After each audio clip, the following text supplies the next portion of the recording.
Can't hire welders. Can't keep them. Is your welding station stuck on the same problem? Welding is a licensed, high-skill trade, yet the job means dust, heat radiation, and real danger. Hiring is hard and labor costs keep climbing, and relying on people leaves both output and quality unstable. Let a collaborative robot weld instead. It's compact, flexible, and space-saving. You program it by drag to teach, and a welding software package sets arc start, arc end, and machine parameters in a few steps, with live monitoring of the welder. Inside the arc welding cell, the cobot tracks the seams steadily, with high path accuracy and stable speed, laying down even, clean welds whose consistency far exceeds manual work. What about hard-to-reach joints?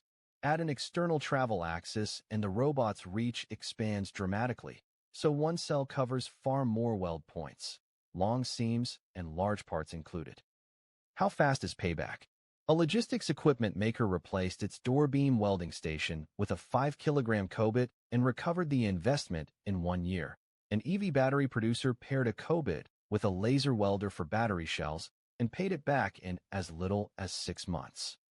And the real win is flexibility. Switch between small batches and many variants on demand, while freeing workers from a harsh, dangerous environment, quality, capacity, and safety all at once. Arc or laser, collaborative robots turn welding into a stable, safe, fast payback standard line. This is EVST. We make line automation real.